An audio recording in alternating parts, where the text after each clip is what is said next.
Hello and welcome to another Kangaroo English Daily Digest podcast. My name is Christian and today is Monday.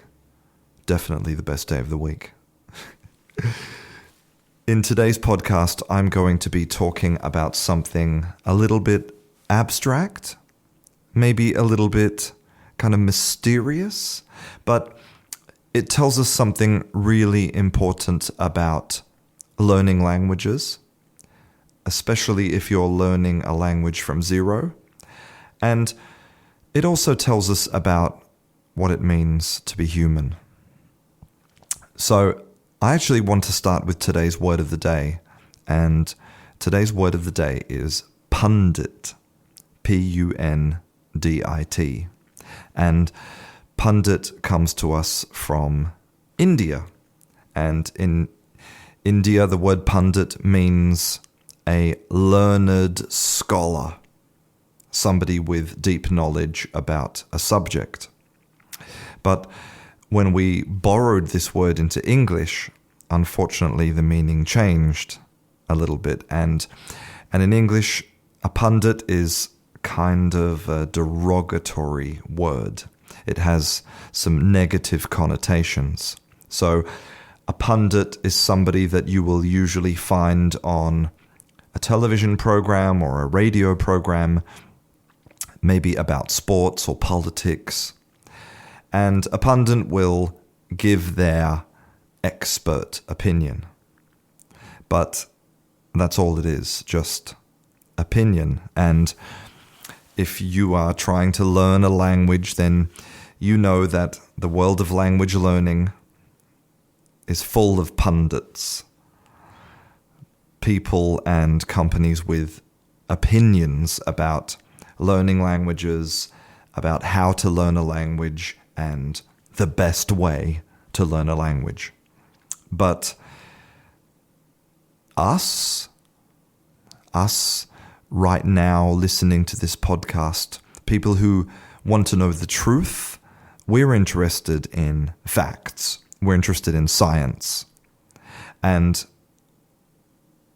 that's what we're going to talk about today. So I want to start by staying on the Indian subcontinent, the home of the word pundit. I want to stay there and I want to talk about Indian music, specifically a type of music called a raga. Now, ragas have two different phases. They have alap and gat. And they are different in rhythm, these two different parts of the raga, but they are the same in their tone. So different rhythms, same tones.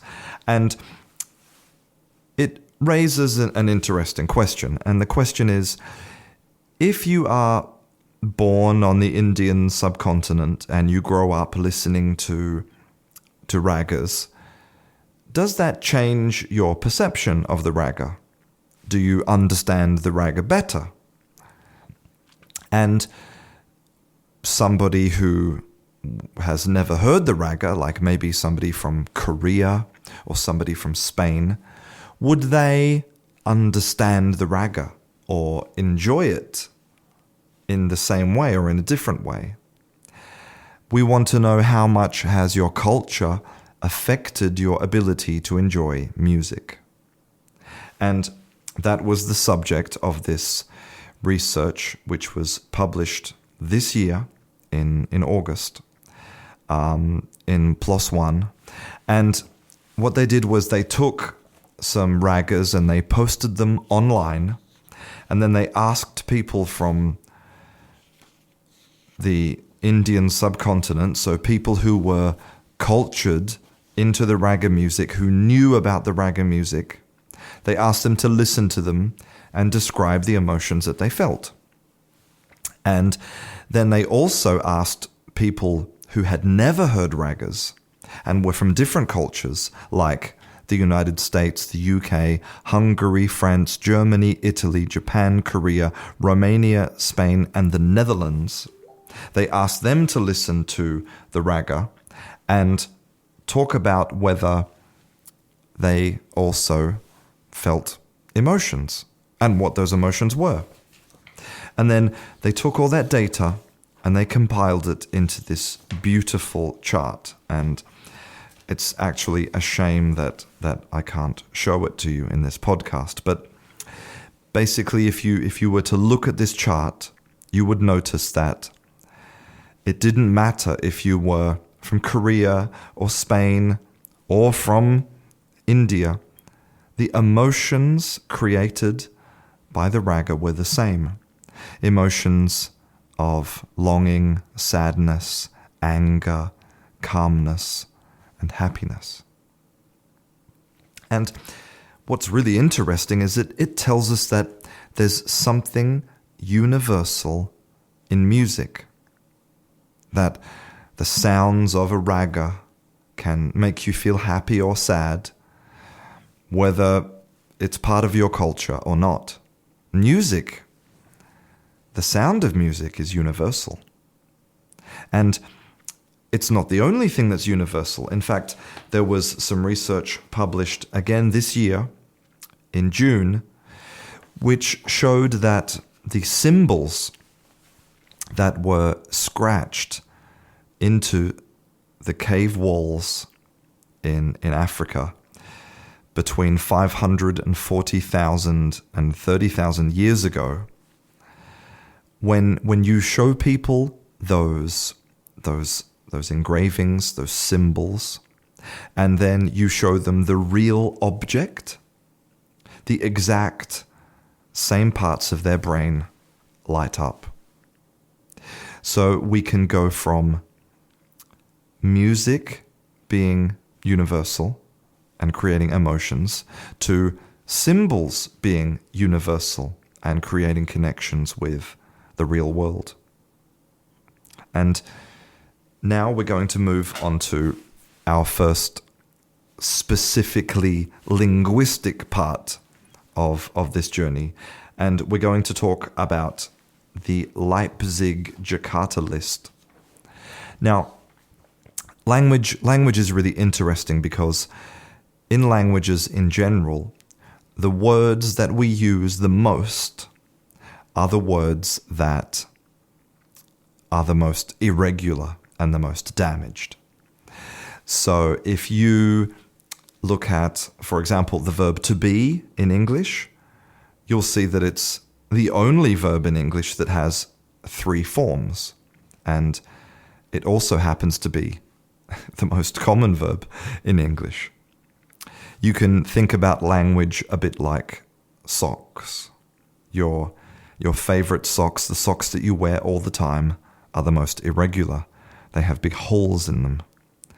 But your special socks, the socks that you only wear to weddings and baptisms, those socks are in perfect condition. And language is exactly the same.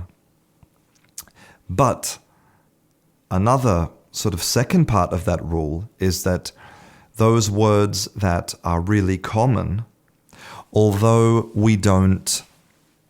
they are irregular and they change, we like to keep them in our little language family.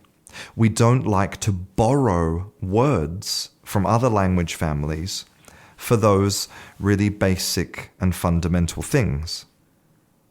Whereas if it's words or concepts that are less frequent and less important for our day-to-day lives, we're happy to borrow words for those.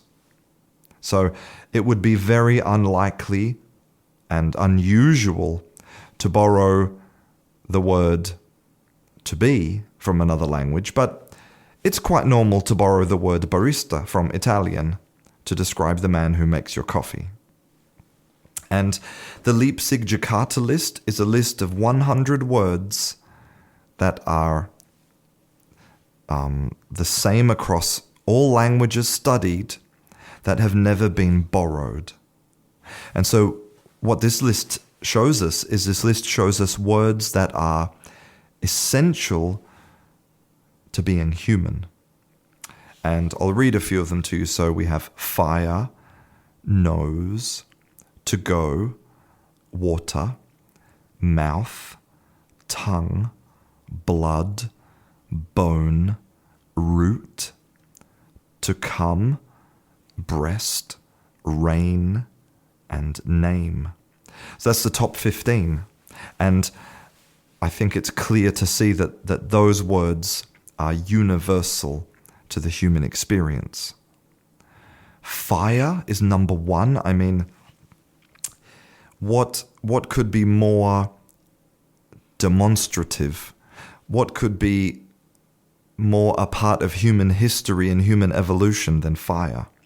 And that is reflected in the vocabulary that we have, in the vocabulary that we don't borrow from other languages. And so we have this universal human experience that's the same as the human universal experience of music and the human universal experience of symbols. Now, why is any of this important? Why am I telling you all this? Because I'm trying to show you that language is universal. You know, we think that we're so different as cultures. We think that we have different ways of viewing the world. We think that there's no way that, you know, someone from Spain can really understand what it's like to be Japanese. But in the final part of this podcast, I'm going to show you that that is just not true at all. And I'm going to do that by talking to you about linguistic, semantic primes. So, the idea of semantic primes was really made popular by the Polish linguist Wierzbicka, and she basically looked at a big subset of different languages, and looked at concepts that were universal across all of them. So we're not talking about specific vocabulary, we're talking about concepts. And she created a map. And let me read you some of these semantic primes. They are I, you, someone, people, body. Kind, part. This, the same, other. One, two, some, all, much and many. Good and bad, big and small. To think, to know, to want, to don't want, to feel, to see, and to hear. To say, words, true. To do, to happen, to move, to be, to live, and to die. And the incredible thing is that they showed that with these semantic primes, using just 60 of these concepts, 60, you can express yourself in any way you like. And you can say things that would appear impossible with only 60 concepts. So let me give you an example. Now, imagine if you wanted to explain what it means to lie, to not tell the truth. Well, you could do it like this. Someone said something to someone else. This someone knew that it was not true. This someone said it because he wanted the other someone to think it was true. People think that it's bad if someone does that. So all of those concepts that I used in that explanation of what it means to lie, you will find all of those in that original list of semantic primes. Now, I know what you're thinking. Well, okay, describing lying is quite easy, especially if you have the word true.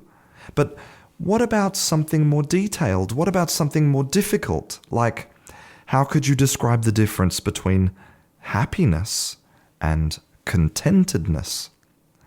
It's a subtle difference, but an important difference to be happy and to be content.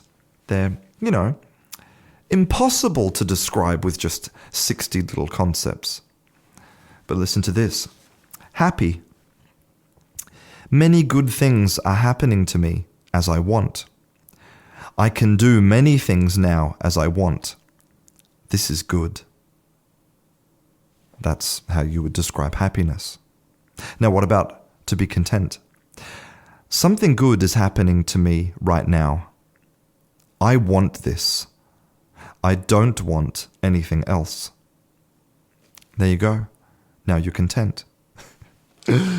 And I know that maybe some of you still feel doubt. You're like, okay, happy, content, fine, but what about something really abstract? And I'm going to give you a really abstract example.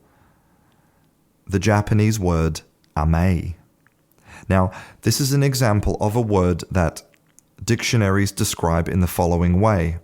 Ame is a peculiarly Japanese emotion which runs through all of the various activities of Japanese society and represents the true essence of Japanese psychology.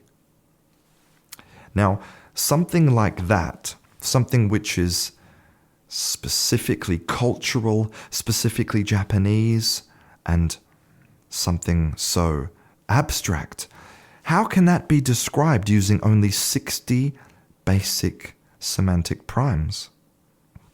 Well, here's the explanation. This someone can do good things for me.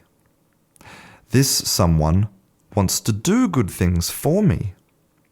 When I am with this someone, nothing bad can happen to me. I want to be with this someone.